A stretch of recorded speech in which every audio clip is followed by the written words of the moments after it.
Hola, buenas tardes. Nosotros expondremos el tema de la Corte Interamericana de los Derechos Humanos. Los integrantes del equipo son Ana Luisa Veleta Vázquez, Dara Rosalina Hernández Ortiz, Luis Ramón Monroy Pérez, Estefanía Gorospe Jiménez, Héctor Hugo Ventura Díaz, Jesús Antonio Ligonio Gómez y su servidor Dimarcel Hipólito Hernández. Como primer punto hablaremos qué es la Corte Interamericana y cuáles son sus atribuciones. La Corte Interamericana es uno de los tres tribunales regionales de la protección de los derechos humanos, conjuntamente con la Corte Europea de los Derechos Humanos y la Corte Africana de los Derechos Humanos y de los Pueblos. Es una institución judicial autónoma cuyo objetivo es aplicar e interpretar la Convención Americana. La Corte Interamericana ejerce una función contenciosa, dentro de la cual se encuentra la resolución de los casos contenciosos y el mecanismo de supervisión de las sentencias, una función consultiva y la función de dictar medidas provisionales. ¿Cuáles estados han aceptado la competencia contenciosa de la Corte? Son 20 estados que han aceptado el reconocimiento. Esas son Argentina, Barbados, Bolivia, Brasil, Chile, Colombia, Costa Rica, Ecuador, El Salvador, Guatemala, Haití, Honduras, México, Nicaragua, Panamá, Paraguay, Perú, República Dominicana y Uruguay. La sede de la Corte Interamericana de los Derechos Humanos se encuentra en San José, Costa Rica. ¿Por qué en San José, Costa Rica? El 1 de julio de 1978 la Asamblea General de la OEA recomendó la aprobación del ofrecimiento formal del gobierno de Costa Rica para la sede de la Corte. Esta está establecida en ese país. Esta decisión fue ratificada después de los estados de la parte de la Convención durante el sexto periodo extraordinario de la sesión de Asamblea General, celebrando en noviembre de 1978. La ceremonia de la instalación de la Corte se realizó en San José el día 3 de septiembre de 1979. ¿Cuáles son los instrumentos internacionales que rigen la función de la Corte Interamericana?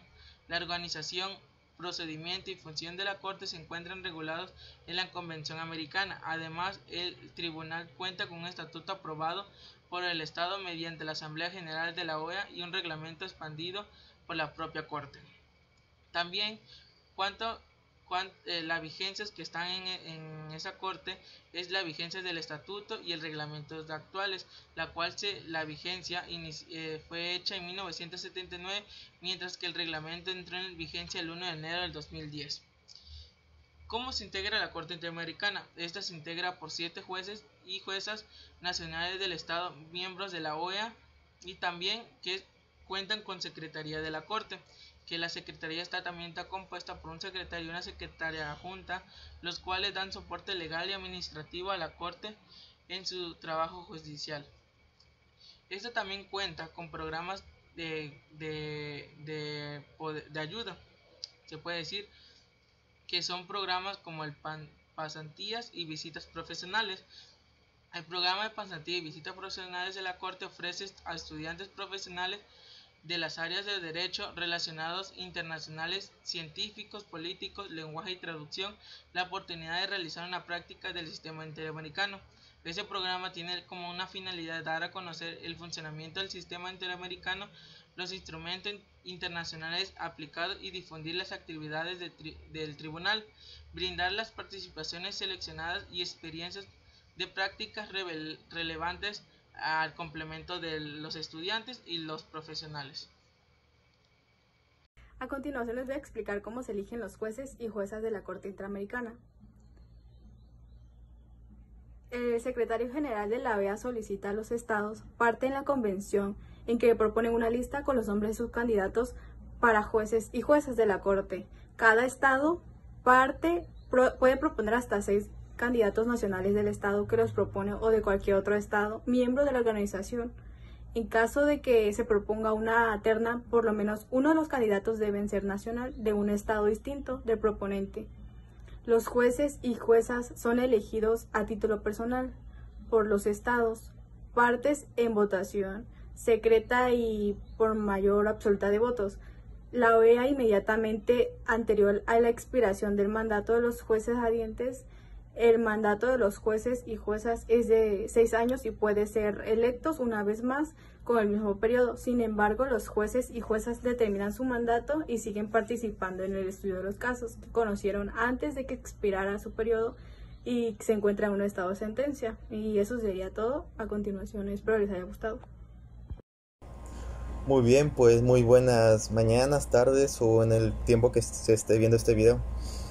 Pasaremos ahora a mencionar cuáles son las funciones de la Corte Interamericana de Derechos Humanos. Me gustaría recalcar lo que ya se sabe, que la Corte Interamericana de Derechos Humanos es uno de los tres tribunales regionales de protección de derechos humanos. Y es una institución judicial autónoma, el cual su objetivo es interpretar la Convención Americana. Me gustaría mencionar que la Corte Interamericana es una de las últimas instituciones una de las últimas instancias a la cual se puede recurrir cuando hubo algún tipo de violación de derechos humanos, ya sea de manera individual, por parte del Estado hacia cualquier tipo de persona. Es la instancia a la que se recurre cuando las instancias de su país o locales no dieron solución a esta problemática, no llevaron, digamos, de manera adecuada la resolución de este problema. Pero bien, mencionando cuáles son las funciones de la Corte Interamericana, está, como se puede ver en la diapositiva de fondo, es la resolución de casos contenciosos, el mecanismo de supervisión de sentencias, una función consultiva y la función de dictar medidas provisionales. Lo que busca la Corte Interamericana es que la no repetición de la violación o vulneración de derechos humanos, que las sentencias dictadas se lleven a cabo tal cual debe hacerse, y en varios casos la resolución de casos contenciosos de cualquier tipo de violación de derechos humanos. Y pues eso sería todo por parte de cuáles son las funciones de la Corte Interamericana de Derechos Humanos. Gracias. La Corte realiza periodos de sesiones cada año, esto con la finalidad de hacer más eficaz el funcionamiento del mismo. Cabe mencionar que los periodos de sesiones se realizan hasta 7 veces al año, tomando en cuenta una parte en la cual se puede llevar a cabo este periodo de sesión en el tribunal en el que se encuentra, o inclusive se puede celebrar en un estado invitado dentro de la corte. Todo esto con la finalidad de tener una eficacia y una eficiencia conveniente y agradable para la ya mencionada. Las audiencias. ¿Qué son las audiencias públicas sobre casos contenciosos? Dentro del marco de la competencia contenciona del tribunal, el proceso de elaboración de una sentencia comprende varias etapas que combinan la naturaleza escrita y la oral. La segunda etapa, esencialmente oral, lo cual la comisión expone los fundamentos de la representación del caso ante la Corte y de cualquier otro asunto que considere relevante para la resolución del mismo. Los jueces del tribunal escuchan a los peritos, testigos y presuntas víctimas convocados mediante resolución, quienes son interrogados por las partes, ya sea la parte demandada y la parte del demandado. La comisión únicamente interroga respecto a peritos, o sea, respecto a los temas del perito solamente, o depende del tipo de perito que se lleve a cabo en dicha interrogación.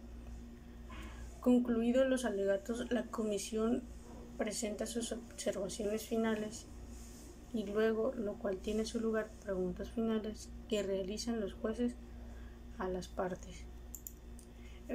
Igual, ¿qué son las audiencias sobre medidas provisionales?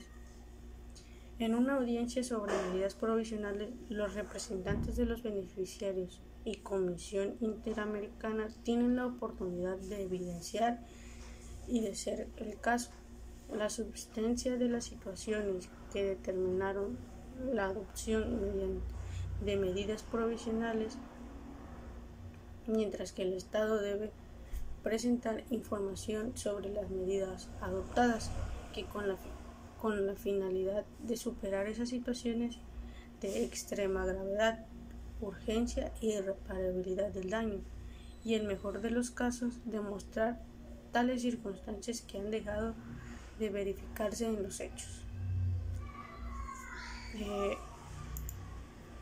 Otra sería si las audiencias son públicas. Claro que sí. Cualquier persona puede ingresar a las audiencias del tribunal, salvo cuando éste o su presencia se considere oportuno que sean privadas. Obviamente, cuando son casos muy relevantes, las audiencias no son públicas, o cuando los casos sean extremadamente privados, es cuando el público no tiene acceso. De allí en fuera. Mi nombre es Héctor Hugo Ventura Díaz y mi tema es procedimientos contencioso ante la Corte Interamericana. Para abarcar este tema le daré una definición sobre lo que son los procedimientos contenciosos, y nos dice que son aquellos que están sometidos a la decisión de un tribunal y representan un litigio. Se trata de resolver mediante un juicio ese conflicto de intereses. Para poder entender sobre cómo se hace un procedimiento ante la Corte Interamericana, debemos de saber sobre lo que es la Comisión Interamericana, la Convención Americana sobre Derechos Humanos y sobre lo que es la Corte. Esta primera nos habla sobre la Comisión Interamericana, que es aquella que promueve la observación y defiende es la defensa de los derechos humanos y sirve como órgano consultivo de los estados americanos. La Convención Americana sobre Derechos Humanos es el tratado internacional de protección de los derechos humanos. De ella emana o bien surge lo que es la Corte Interamericana de Derechos Humanos, que es un órgano jurisdiccional totalmente autónomo, competente para conocer de las violaciones de los derechos humanos, o bien es aquella que sanciona a aquellos estados los cuales no aplican aquellos derechos que se le otorga a las personas. Para llevar un procedimiento ante la Corte, o bien se busque sancionar a algún estado el cual no haya respetado los tratados, esto se deberá de hacer. Para llevar un procedimiento ante la Corte, o bien se busque sancionar a algún estado el cual no haya respetado los tratados, esto se deberá de hacer mediante la Comisión Interamericana, digamos que es la que interviene, ya que ella es la que promueve y respalda los derechos humanos. De acuerdo con la Convención Americana, solo los estados partes y la Comisión tienen derecho a someter un caso a la decisión de la Corte. En consecuencia, el tribunal no puede atender peticiones formuladas por individuos u organizaciones. Bien, estas tienen que ser a través de la Comisión Interamericana. También nos habla sobre lo que es el OMSCURAI. Estos son escritos realizados por terceros para colaborar con el tribunal en la resolución del caso. Esto está sujeto a lo que es el artículo número 44. Y bien, esto sería todo. Buen día, maestra. A mí me tocó hablar un poco de lo que es el Defensor Interamericano, Fondo de Sistema Legal y sobre las sentencias. Bien, ¿qué es el Defensor Interamericano? Esta es una persona que es designada de oficio por el tribunal en caso de que las presuntas víctimas no cuenten con un representante legal debidamente acreditado. ¿Qué es el Fondo de Sistema Legal? Este tiene como objetivo facilitar el acceso al sistema interamericano de los derechos humanos. Aquellas personas que actualmente no cuentan con recursos económicos para llevar su caso ante la Corte. Bien, toda persona que no cuente con recursos económicos para solventar los gastos que origina el proceso ante la Corte, una vez que el caso haya sido llevado a la Corte, el tribunal podrá facilitar y solicitar expresamente acogerse al fondo de víctimas, que quiere decir que la Corte ayuda a las personas que no tienen recursos para que puedan hacerse más fácil su caso, o para que un abogado de oficio lleve su caso, en caso de que pues ellos no tengan los recursos para contratar un abogado particular. ¿Qué es la adopción de sentencias? Este proceso implica la deliberación de los jueces en el periodo de sesiones en que se haya previsto la emisión de esta sentencia. Este periodo puede durar varias sesiones, e incluso puede ser suspendido y reiniciado en otra sesión. En esta etapa se da la lectura de la sentencia previamente revisada antes por los jueces, y se genera el espacio para un debate respecto a los puntos que se plantean en dicho debate, es decir, se considera de manera amplia y vigorosa las diferentes decisiones jurídicas involucradas. Previo a esto, asimismo, se realiza un estudio sobre la prueba aportada del expediente que haya en el caso. Si los jueces solicitan algún cambio o alguna remodelación de dicho expediente, se somete a una votación por los jueces y llegan a un acuerdo. Algunos jueces presentan votos disidentes o concurrentes al sentido de la sentencia, pero bien llegan a un acuerdo, y el resultado de dicha deliberación es la sentencia definitiva e inapelable del caso. Y esto sería todo por mi parte. Gracias.